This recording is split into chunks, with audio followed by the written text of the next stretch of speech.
Ketika jenengan mengabdi kepada Gusti, saya ngeklaim jenengan itu tidak bisa, itu bukan manusia. Yang tahu hanya dia sendiri. Samadhi dengan meditasi itu beda apa enggak?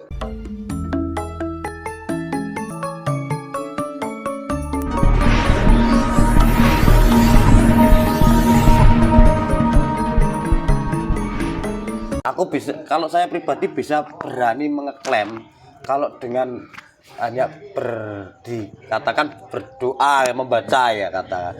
Kalau enggak, ini bukan di sudut manapun ya. Ini enggak menyinggung di satu sudut, enggak pokoknya ya tidak menyinggung siapapun. Kita berbicara kenyataan, fakta yang jadi ada gitu. Yang bisa menebus dosa atau karma itu ya diri kita sendiri melalui stop dari perilaku lama.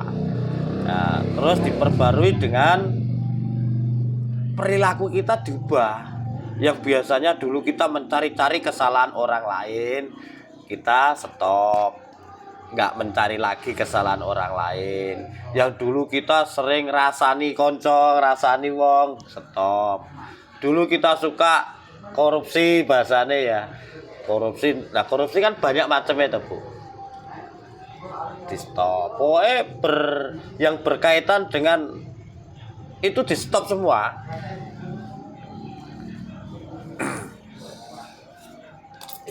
Ini Mas, kita kembali ke Wahyu Pancagaen Mas. Ketika kita sudah melakukan mantra Wahyu Pancagaen, Iya. itu untuk apa Mas? Untuk apa saja? Kalau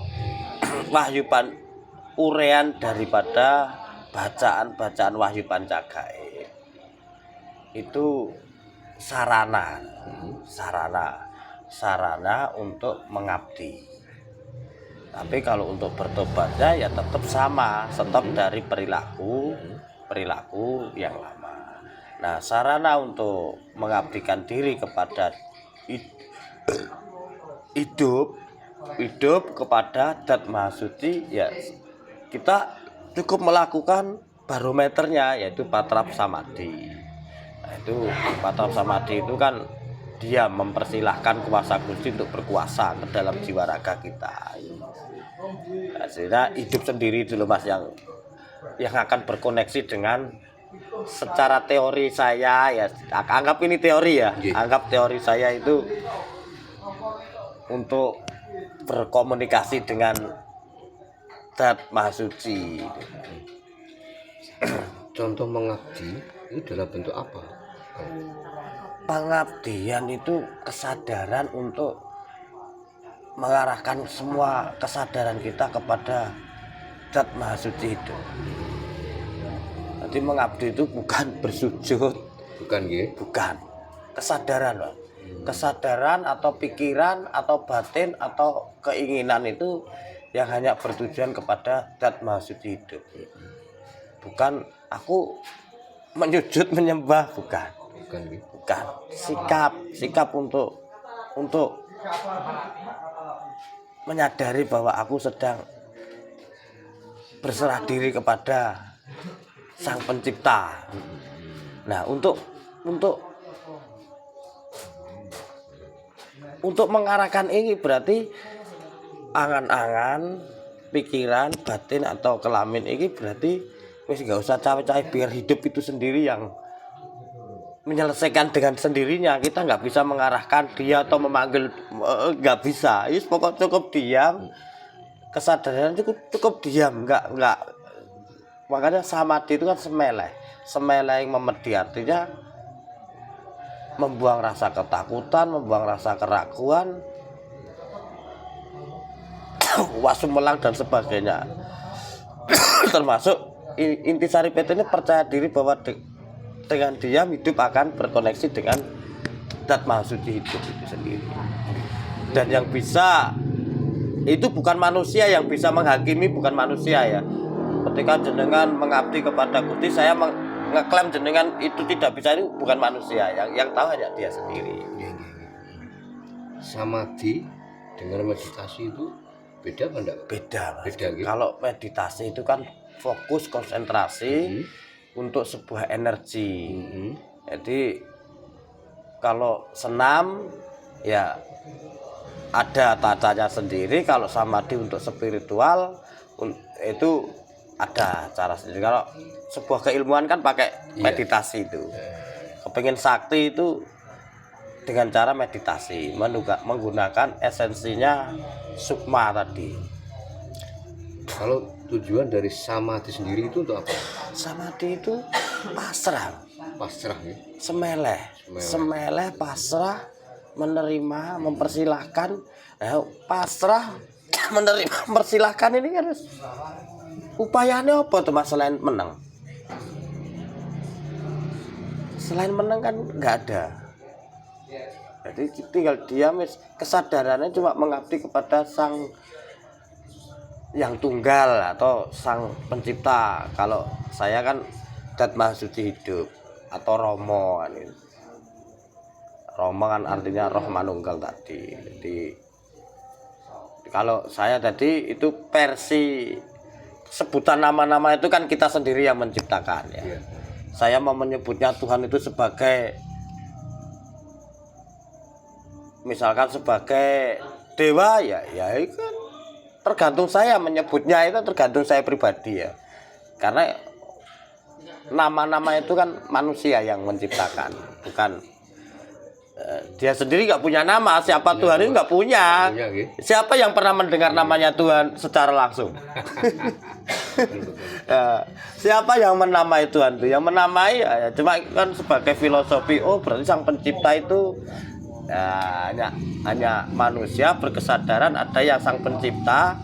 Akhirnya lalu siapa sang pencipta itu? Nah itulah muncul nama-nama diciptakan agar ada. Yang penting kan hakikatnya tetap di kesadaran untuk mengabdi kepada Dat Maha Suci hidup itu sendiri. Kadang saya juga berpikir sampai ke situ Pak, bahwa tadi disebutkan Tuhan kan nggak duwe nama ke sini, nggak punya nama toh. Siapa sih pernah berdiri? Terus sekarang kan orang ngomong Allah tiap hari ya. Nah, yang tak khawatirkan pula jenenge Tuhan itu orang Allah kan kecelek toh. Ya termasuk Yesus juga ya. Yesus termasuk juga, Dewa Wisnu, Dewa Siwa, Sang Yang Widi, Sang Yang Tunggal, Yahweh, Sang Yang Menang. Ya termasuk Romo yang tak sebut tadi, termasuk Dat Maha Suci itu tadi, itu semua manusia yang menciptakan. Antara ya dengan tidak semua masih dalam tanda tanya, dalam kutip tanda tanya. Antara ya dengan tidak yang menjawab keyakinan. Nah, kalau sudah mengarah kepada keyakinan ini loh yang sulit keyakinan, kepercayaan ini kan yang penting aku percaya, yang penting aku yakin iki kan sing akhirnya egonya bangkit ya. Saya pernah ketemu orang Pak. Iya. Sebenarnya yang menciptakan Tuhan sendiri itu kan manusia. Karena yang memberi nama Tuhan juga manusia. Iya. Pak, nanti sepakat nggak jika Tuhan itu sebagai yang menciptakan manusia? Isi alam semesta ini yang bisa berkata kan hanya manusia. Betul. Lalu siapa kalau bukan manusia? Sebelum ada manusia itu nggak ada sebutan nama-nama, perbedaan apapun nggak ada. Yang binatang ya hidup asik dengan dirinya, yang bangsa-bangsa lain seperti ikan, burung hidup dengan kehidupan sendirinya, nggak ada burung ditembak, itu nggak ada. Ya termasuk nama-nama Tuhan itu nggak ada. Ya, siapa yang pernah mendengar sebelum kita ada? Kan nggak bisa mendengar loh. Wong kita nggak ada mendengar. Iya. Ya kan? Kalau manusia ini nggak ada, otomatis kita kan nggak mungkin berbicara tentang sang pencipta, sang apa, nggak ada. Berarti intinya bisa diambil kesimpulan yang maha gaib itu sebenarnya bukan Tuhan tapi manusianya gitu. Manusianya, yang gaib itu manusianya, karena manusianya ini mereka-reka. Ini loh, gaib itu kan yang nggak nyata, ini yang dinyatakan. Nggak nyata dinyatakan, itu loh gaib. Katanya ini gaib, nggak nyata kok. lebih pintar manusia daripada Tuhan. Ya, Iya, betul itu. Tuhan manusia berani mengharamkan sesuatu gitu mas. Berani ngomong surga neraka itu. Ya termasuk saya tadi itu kan melebihi kecerdasannya Tuhan toh. Ya. Yang saya lakukan tadi itu loh. Iya betul ya. Kok bisanya aku berkata seperti itu? Itulah kegaiban dari manusia. Nah, itu loh gaibnya ya, manusia. Itu ya logis ini Pak. Iya, makanya saya nggak bisa. Saya mengatakan orang itu nggak bisa. Saya sendiri ini loh tukang asumsi ya. Tukang asumsi Tuhan itu seperti ini kan asumsi toh, nyatanya kita nggak pernah menyaksikan. Iya, monggo. Oh, nggih. Ini yang mungkin yang terakhir Pak nggih. Bahwa kita sebagai manusia gitu. Jadi kan kepengen ketika kita pun punya sesuatu itu terwujud gitu. Dan keinginan apapun bisa terkabulkan gitu. Ada nggak cara untuk mewujudkan kehendak dan keinginan itu sendiri Pak? Apa yang harus kita lakukan? Kalau saya nggak punya metode itu, Mas. Karena kalau sudah mewujudkan sesuatu itu mendahului cawe-cawe dengan ini loh, 3 jodoh rezeki pati. Gitu. Nah kalau sudah berbicara tentang rezeki ini saya nggak bisa cawe-cawe. Adapun itu menggunakan akal. Ya hasilnya juga manipulasi, memaksa. Bisa itu terwujud, tapi juga akan mengalami penebusan. Nah, penebusan sebagai apa? Terkadang ketipu, kecelakaan, sakit, bla bla bla dan sebagainya. Karena hasil daripada ego tadi, mengakal. Kerja duakal karepe wong-wong dibujuki bendeken duwe keuntungan sing lebih dia iku sampurnane manusia hidup kan seperti itu. Itu kan kaitannya di situ. Kalau secara hakiki saya nggak punya, karena saya tinggal mempersilahkan, tinggal menjalankan wadahku sebagai manusia. Aku tinggal berperan sebagai manusia. Jika ada pekerjaan saya lakukan. Ada pekerjaan saya lakukan, ada hasil seberapa untuk kebutuhan raga kita hidup di dunia, tak terima sesuai naturalnya, nggak tak sambati, nggak tak kelui, nggak tak apa-apain, pokoknya tak terima dengan legowo, apapun itu bentuk hasilnya. Apakah dengan kita melakukan akrab sama bisa? Nggak bisa gitu. Akrab samadhi itu cuma metode alat untuk menyatu dengan Gusti atau menyatu dengan hidup. Bukan menyatu dengan Tuhan loh ya. Menyatu dengan hidup dan sedulur papat kali mepancer ruh-ruhnya ini loh. Nah setelah ini manunggal menjadi satu. Lah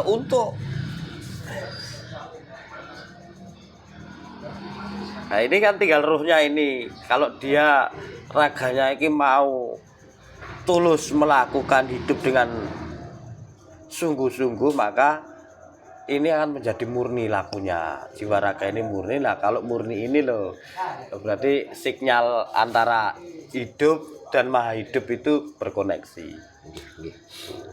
Sampun cekap atas tinggi, matur subanun, matur suwun, salam rahayu, selamat.